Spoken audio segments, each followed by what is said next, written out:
Olá, boa noite. Boa noite, seja bem-vindo ao Rede TV News. O governo instala Conselho de Valorização do Salário Mínimo. Proposta de centrais sindicais prevê reajuste extra de 2,4% ao ano. Polícia Federal investiga se ex-ministro da Justiça, Anderson Torres, pediu apoio para bloquear rodovias no segundo turno das eleições. Intenção seria prejudicar eleitores de Lula. A Prefeitura de São Paulo começou a retirar as barracas da população em situação de rua de espaços públicos, como calçadas e praças. Pois é, a ação ocorre depois da decisão judicial que derrubou uma liminar que impedia a remoção pela administração municipal.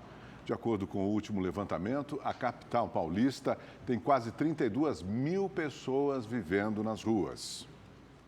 Antes mesmo da ação da prefeitura, as barracas começaram a desaparecer do centro de São Paulo. Só uma ou outra permanecia de pé na manhã de hoje. A concentração maior foi na Cracolândia, onde o fluxo de pessoas e o acúmulo de lixo são grandes. A equipe de fiscalização contou com o apoio da Guarda Civil Metropolitana. Não tem jeito, a gente reclama aí, não tem jeito, já cansamos definitivamente. Nós aqui estamos errados e o Noia está certo. 3 caminhões foram necessários para recolher o que foi abandonado. Na noite de ontem, usuários de drogas da região da Cracolândia colocaram fogo em lixos. Ninguém foi preso. A remoção das barracas estava suspensa desde 17 de fevereiro por determinação da Justiça. Segundo a Prefeitura, a ação vai se repetir diariamente. Aqui na Cracolândia, as lonas não servem apenas de moradia, mas abrigam o comércio de drogas. Isso aqui é mais uma reorganização do espaço público, tá? Para tirar o lixo, a sujeira que fica por aqui no local. Tá? Geralmente se concentram de 500 a 1.000 usuários aqui. Hoje, especificamente, começou uma nova fase aí para a gente estar vindo aqui para tirar as barracas que servem de abrigo para a venda de droga. O prefeito de São Paulo, Ricardo Nunes, disse que rua não é endereço e barraca não é lar. De acordo com ele, a prefeitura criou a maior rede de acolhimento e reintegração social da América Latina, com 21 mil vagas para a população em situação de rua. É algo muito sério quando você fala do sofrimento das pessoas. Não vai faltar acolhimento para as pessoas que desejam serem acolhidas pela Prefeitura de São Paulo. As pessoas falam, mas são 22 mil vagas e tem 31 mil pessoas. Hoje a gente tem vaga ociosa. Não faltará vaga a partir do momento que a gente vá fazendo convencimento para que as pessoas utilizem os serviços de acolhimento. Seja contratar emergencialmente hotéis, seja ampliar os serviços de acolhimento da Prefeitura de São Paulo. Para o padre Júlio Lancelotti, que acompanha essa problemática de perto, a situação não é tão simples de se resolver. Tira as barracas que eles têm, mas não tem nada no lugar. Não tem locação social, não tem a possibilidade de moradia, não tem nenhuma possibilidade de ter um lugar para ficar. Então, simplesmente se retira a barraca. E veja, pode retirar durante o dia. É para esconder. Esse que é o objetivo. Segundo o levantamento da Prefeitura, o município tem 32 equipes que atuam na região central com abordagens e encaminhamentos dessas pessoas a centros de acolhimento. Ontem você dormiu na barraca, hoje você vai dormir aonde? Eu vou dormir ao relento.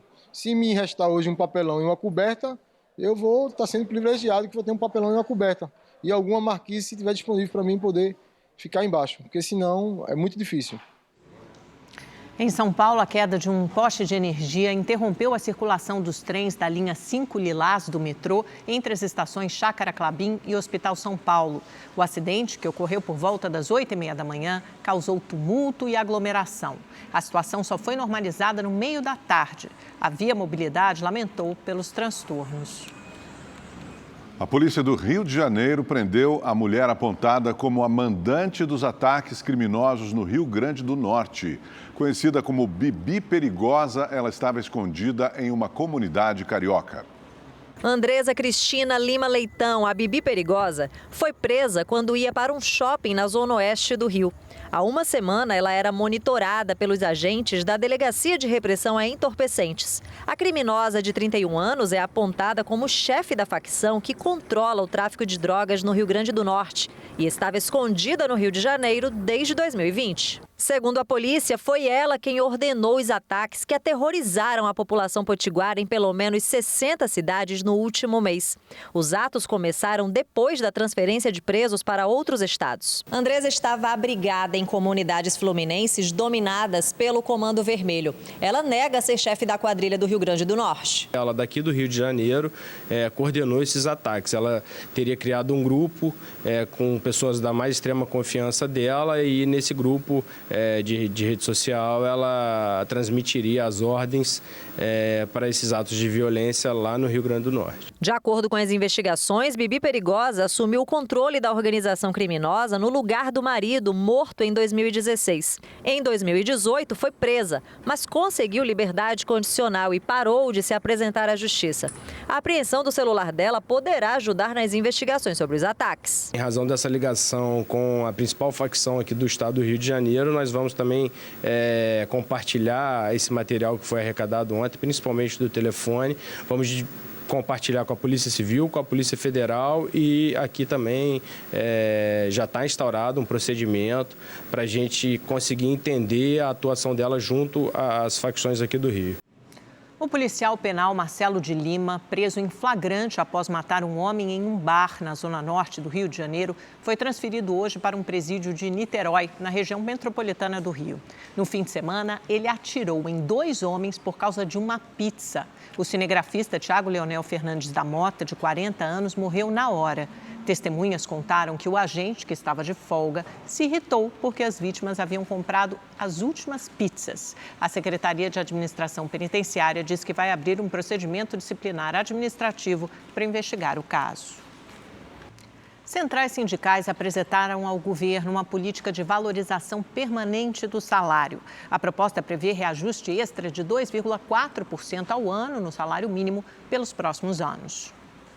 Além das centrais, 6 ministérios, incluindo Trabalho, Fazenda e Casa Civil, participaram da instalação do Conselho de Valorização do Salário Mínimo. O objetivo da porcentagem extra é recompor as perdas inflacionárias. Até 2019, o salário mínimo era corrigido pelo acumulado do INPC do ano anterior e pelo PIB de 2 anos antes. Mas entre 2020 e 2022, a correção foi feita somente pela inflação do período anterior, como consta na Constituição. Na prática, o reajuste médio de 2024 a 2026 seria de 4,2% ao ano. O presidente Lula já anunciou para 1º de maio o novo valor do salário mínimo, de R$ 1.320. Com essa política de valorização e supondo que o PIB cresça igual ou abaixo da média histórica desde o Plano Real, ainda seriam necessários 34 anos para que o valor atingisse metade do salário mínimo necessário, segundo o DIEESE, estimado em R$ 6.547. O Banco Central aumentou a previsão de inflação para este ano. O IPCA, o Índice de Preços ao Consumidor Amplo, deve ficar em 5,96%, acima da meta do governo, que pode oscilar até 4,75%. Em relação ao Produto Interno Bruto para 2023, a projeção dos economistas foi mantida em 0,9%. O ministro da Fazenda, Fernando Haddad, disse que a cobrança de impostos sobre jogos online e sobre empresas de comércio eletrônico deve aumentar a arrecadação em mais de 20 bilhões de reais. O repórter Igor Damasceno, de Brasília, tem os detalhes. Boa noite, Igor. Isso faz parte de todo o plano, né? Aquele desenho do arcabouço fiscal. E o consumidor às vezes fica triste, poxa, comprava baratinho lá naquela varejista asiática, mas no fim gera uma competição desleal, porque o produtor brasileiro interno paga tributos em cascata, em cadeia, em toda a cadeia produtiva, e o asiático não paga imposto nenhum. Como é que vai ser feita essa cobrança, Igor? Boa noite. Oi, Amanda, boa noite a você, ao Augusto, boa noite a todos. O ministro Fernando Haddad explicou que quer combater a sonegação fiscal praticada por empresas de produtos online, sobretudo as empresas estrangeiras, como as asiáticas, como você bem lembrou, Amanda. Segundo Haddad, o comércio eletrônico é positivo porque estimula a concorrência, só que quando há sonegação fiscal, todos saem prejudicados. Pelos cálculos do governo, esse tipo de sonegação pode gerar um prejuízo de 6 a 7 bilhões de reais ao ano, isso para os cofres públicos. Já sobre a tributação de apostas online, a expectativa é arrecadar cerca de 15 bilhões de reais ao ano. Segundo o ministro Fernando Haddad, esse aumento na arrecadação é importante para cumprir as metas previstas no novo arcabouço fiscal. A fala de Haddad foi um pouco antes de uma reunião com o presidente do Banco Central, Roberto Campos Neto. Essa reunião foi agora há pouco, ali no Ministério da Fazenda, para tratar da taxa básica de juros e também do novo arcabouço fiscal. Haddad não deu detalhes dessa reunião, mas disse que foi bastante positiva. Inclusive, a agenda de Fernando Haddad foi bastante intensa durante o dia. Pela manhã, ele participou de uma reunião interministerial convocada pelo presidente Lula. Essa foi a primeira agenda de Lula aqui no Palácio do Planalto, depois de ser diagnosticado com influenza e também pneumonia. Sobre esse assunto, nós preparamos uma reportagem. Vamos acompanhar. A reunião foi com ministros de pastas ligadas ao setor produtivo. Lula afirmou que não concorda com a avaliação do mercado financeiro, que prevê o crescimento da economia abaixo de 1% neste ano. Segundo o presidente, os especialistas estão vendendo uma imagem negativa do Brasil. Lula pediu que a equipe econômica mantenha o ritmo de trabalho e que o crescimento do PIB, Produto Interno Bruto, a soma de todas as riquezas produzidas no país, vai surpreender os analistas. Eu estou convencido que o país vai dar um salto de qualidade. Eu disse para o Haddad na semana passada que eu não concordo com as avaliações negativas de que o PIB vai crescer zero não sei das quantas. Vamos ver o que vai acontecer quando as pessoas começarem a produzir mais, quando as pessoas começarem a comprar mais e as pessoas começarem a vender mais. Na próxima segunda-feira, Lula vai completar 100 dias de governo. Ainda durante a reunião, ele disse que os ministros vão fazer um balanço sobre o que foi feito até agora. Segundo o ministro-chefe da Casa Civil, o governo também vai apresentar um pacote de investimentos.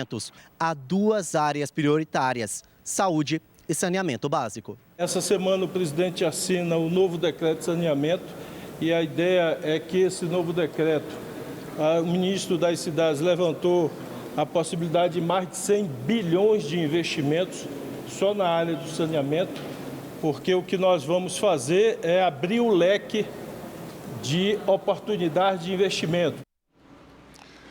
Pesquisa Datafolha mostra que 80% dos brasileiros acreditam que o presidente Lula age corretamente ao pressionar o Banco Central a baixar os juros.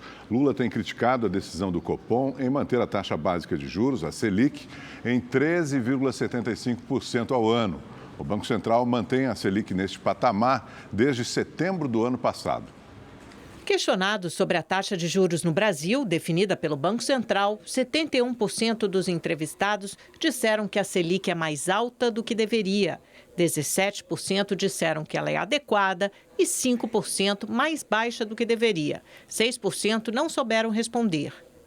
O Datafolha também perguntou se o presidente Lula tem agido bem ou mal ao pressionar o Banco Central para diminuir a taxa de juros.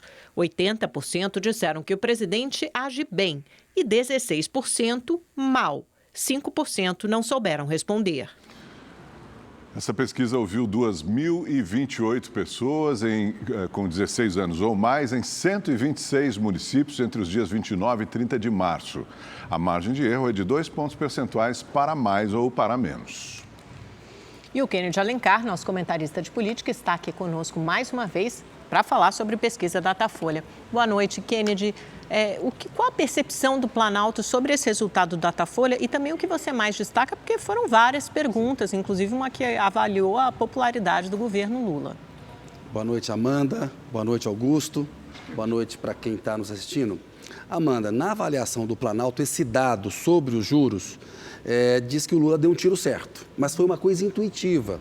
O Lula precisa tomar mais cuidado. Nessa, ele acertou. Mas a gente viu na última semana que ele também andou errando e comprando brigas que desagradaram ministros e criaram ruídos para o governo. Então, do ponto de vista do Banco Central, ele está com o respaldo da opinião pública, mas há uma orientação para ele pegar mais leve nesse debate. Ponto importante da pesquisa, Amanda e Augusto: melhor e pior desempenho do governo Lula. Melhor desempenho: povos indígenas, política externa, direitos humanos, combate ao racismo. Isso o Lula está bem avaliado. Onde que o desempenho está ruim? E aí há preocupações. Economia, 15%. Isso, claro, se deve ao cenário difícil que ele pegou. E aí influencia a avaliação geral. O Lula está com uma avaliação pior do que no começo do primeiro mandato dele. Mas também é um país que tem uma situação econômica mais complicada. Segundo problema, saúde. Toda pesquisa, a saúde é um problema para os brasileiros, isso não muda muito. Agora, há 2 pontos ali importantes na avaliação de ministros do governo Lula. Segurança pública, 12%, e combate à corrupção, 10%. Ou seja, avaliam que o governo tem o pior desempenho nessas áreas. São áreas nas quais o bolsonarismo conseguiu implantar uma espécie de pânico moral. Do ponto de vista ético de combate à corrupção, o caso das joias do Bolsonaro, das achadinhas, mostra que ele não tem autoridade moral para fazer esse discurso. Segurança pública, a gente está vendo os CACs servirem de fachada para o crime organizado comprar armamento, ou seja, a liberação de armas não foi uma boa medida do ponto de vista da segurança pública. Só que no imaginário popular, o bolsonarismo conseguiu instalar uma espécie de pânico moral em relação à corrupção e segurança pública. E aí, Amanda e Augusto, a orientação dos ministros, e eles vão trabalhar, é travar uma guerra cultural contra o bolsonarismo nessas áreas. Lula precisa melhorar a percepção que a esquerda tem sobre como lida com a segurança pública e também do combate à corrupção. Eu acredito que vai lidar melhor, sim, com certeza, viu, Kennedy? Obrigado pela sua participação. Boa noite. Boa noite para você. Os mercados mundiais fecharam com os preços do petróleo em forte alta. O barril do Brent, a referência internacional, encerrou o dia com aumento de 6%. Os papéis da Petrobras acompanharam a alta. Os aumentos são resultado do anúncio de corte na produção de grandes fornecedores, principalmente da Arábia Saudita. A redução significa 1 milhão de barris a menos por dia.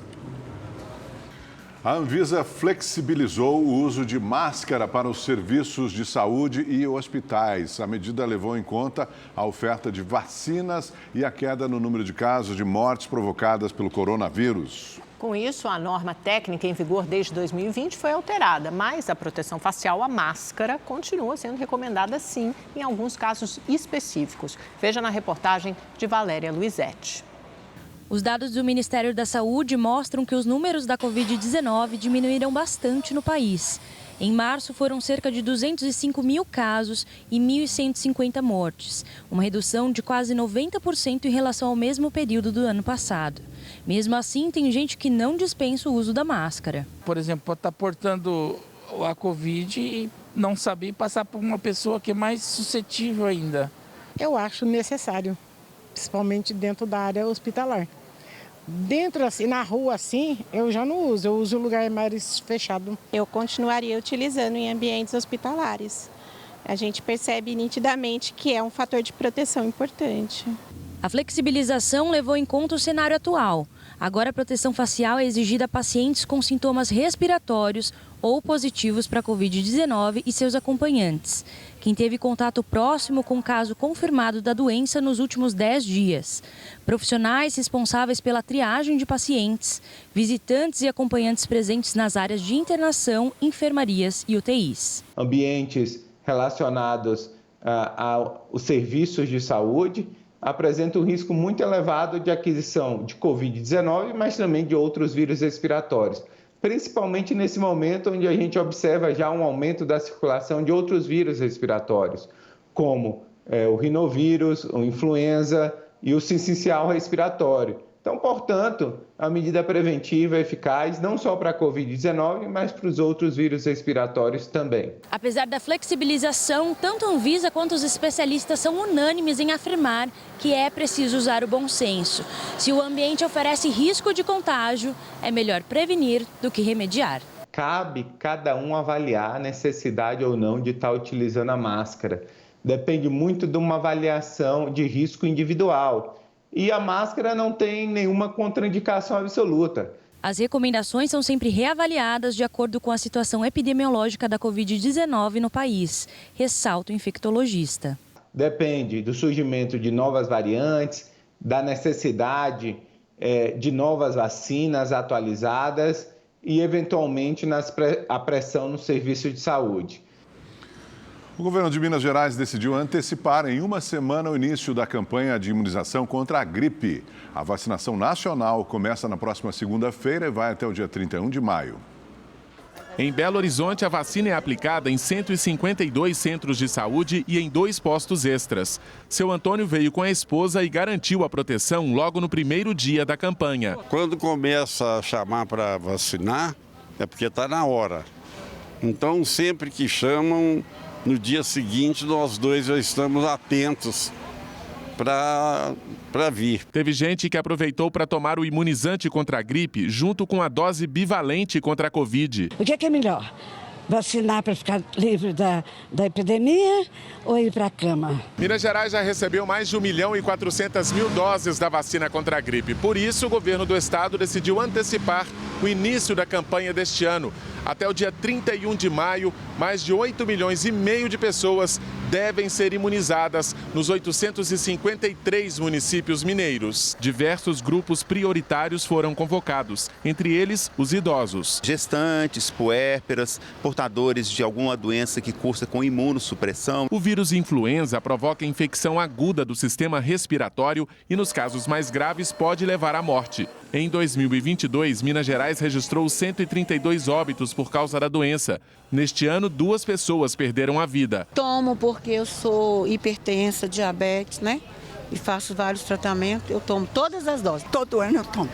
Nunca gripei. A vacina contra a influenza é atualizada todos os anos pelos laboratórios. O objetivo é garantir a proteção contra as novas cepas da doença. A vacina que nós estamos utilizando na rede do SUS é a vacina trivalente. Então ela vai proteger essas pessoas contra 2 cepas do vírus da influenza A e uma da influenza B. Nos outros estados, a vacinação contra a gripe começa na próxima segunda-feira. A meta do Ministério da Saúde é imunizar 90% do público-alvo.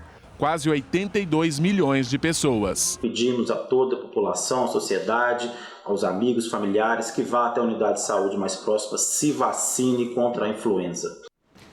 A investigação sobre os atos golpistas de 8 de janeiro apontam que o ex-ministro da Justiça, Anderson Torres, teria pressionado a Polícia Federal para atuar no bloqueio de rodovias da Bahia no dia do segundo turno das eleições. O objetivo era impedir que eleitores do então candidato Lula pudessem comparecer aos locais de votação.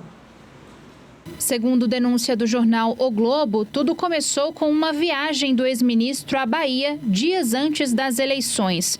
Torres estaria em posse de um boletim de inteligência descoberto pela Polícia Federal e que detalhava os locais onde Lula foi mais votado no primeiro turno das eleições. Entre esses locais estava o estado da Bahia. No dia do segundo turno, foram várias as denúncias de operações da Polícia Rodoviária Federal atrapalhando a chegada de eleitores nos locais de votação, principalmente no Nordeste. Segundo os investigadores da Polícia Federal, foi a equipe de Anderson Torres que forneceu à Polícia Rodoviária Federal dados sobre os locais onde o então candidato Lula tinha a preferência do eleitorado. E foi justamente nessas regiões onde as barreiras policiais foram feitas. A Polícia Rodoviária Federal só suspendeu as ações depois que o presidente do Tribunal Superior Eleitoral, Alexandre de Moraes, pediu explicações sobre as operações. Ainda segundo o jornal O Globo, Anderson Torres foi à Bahia antes do segundo turno em um avião da FAB. Na viagem, fora da agenda oficial, Torres estava acompanhado do então diretor da Polícia Federal, Márcio Nunes. O objetivo era pressionar o então superintendente regional da PF, Leandro Almada, a apoiar a operação da PRF no dia do segundo turno. A reportagem revelou que foi a então diretora de inteligência do Ministério da Justiça, Marília Alencar, que produziu o documento com os locais onde Lula teve mais votos no primeiro turno. Ela depôs na CPI dos atos antidemocráticos na Câmara Legislativa do Distrito Federal. Marília é delegada federal e trabalhou com Torres na Secretaria de Segurança Pública do DF em janeiro, quando ele assumiu o cargo de secretário por menos de 2 semanas até ser preso no dia 14. Esse boletim de inteligência piora a situação de Torres, acusado de envolvimento nos atos antidemocráticos de 8 de janeiro, e se soma à minuta golpista de um decreto para instaurar o estado de defesa no Tribunal Superior Eleitoral. A Polícia Federal encontrou o documento na casa do ex-ministro de Bolsonaro. A Polícia Federal afirmou que não comenta investigações em andamento. Nós procuramos a defesa de Anderson Torres, que não quis se manifestar. O ministro Alexandre de Moraes, do Supremo Tribunal Federal, negou o recurso da defesa de Daniel Silveira e manteve a prisão do ex-deputado. Silveira está no presídio de Bangu 8 desde fevereiro por se recusar a usar tornozeleira eletrônica e voltar a ameaçar ministros do STF. No recurso, a defesa dele alegou que o uso de tornozeleira não era necessário, porque o deputado foi beneficiado por um indulto do ex-presidente Jair Bolsonaro. Alexandre de Moraes afirmou que o plenário da Corte vai julgar a validade do perdão no dia 13 de abril e que até lá a prisão deve ser mantida. O ministro da Educação disse hoje que avalia alterar a reforma do ensino médio. As mudanças devem acontecer depois de discussões com professores e alunos de todo o país. A informação foi dada hoje durante a entrevista à Rádio Jangadeiro Band News FM de Fortaleza. De qualquer forma, se a gente for fazer mudanças, vai revogar alguma coisa, vai ter mudanças, né? Mas nós não estamos partindo do princípio, revoga tudo, se para colocar o que no lugar? Uhum. Eu acho que nós precisamos apresentar o que nós queremos do ensino médio, quais são as correções que nós queremos, né? Acho que foi importante aumentar a carga horária, acho que é importante um currículo mais flexível. Então, isso são coisas positivas. Agora, vamos tentar corrigir, aperfeiçoar, né? E aí sim fazer as mudanças necessárias, apresentar ao Congresso Nacional as mudanças na lei que nós queremos para garantir que haja um ensino médio de qualidade que possa atender às demandas dos jovens brasileiros. As fortes chuvas voltaram a castigar as cidades do Ceará no fim de semana. Desde março, deslizamentos e inundações deixaram 6 pessoas mortas e 26 feridos no estado. No interior, as chuvas de ontem deixaram o comércio debaixo d'água na cidade de Russas. Em Viçosa, a área comercial também foi afetada. Em Umirim, o passageiro e o motorista de um carro foram resgatados depois que o veículo foi arrastado numa estrada durante a enchente. No vídeo, feito pelos moradores, é possível ouvir o pedido de socorro. As cidades de Acopiara e Jaguaruana suspenderam as aulas até o fim de abril. Em Piquet Carneiro, a tempestade fez a barragem de um açude se romper e os moradores tiveram que deixar a área urbana para não serem atingidos. Até o momento, 67 mil pessoas foram afetadas pelas fortes chuvas em todo o Ceará. Mais de 500 perderam as casas, 2.100 tiveram que deixar as moradias até o nível da água baixar, segundo o boletim do Corpo de Bombeiros e da Defesa Civil Estadual. Vamos garantir o pagamento do aluguel para as famílias que precisam sair dessa casa, garantir segurança para que as pessoas não tenham levado seus pertences dessa casa. A polícia vai ficar na região para garantir que ninguém carregue nada das casas das pessoas e vamos garantir, em seguida, fazer um projeto habitacional para que as famílias no futuro possam receber uma casa e a gente possa fazer um grande trabalho de recuperação do Rio Arabi. Segundo a Fundação Cearense de Meteorologia, as chuvas vão continuar em todo o estado nos próximos dias. Para madrugada de terça-feira, é esperado chuvas de intensidade forte na região do Cariri, e sul da Jaguaribana e sul do Sertão Central Inhamus, além da faixa litorânea do estado.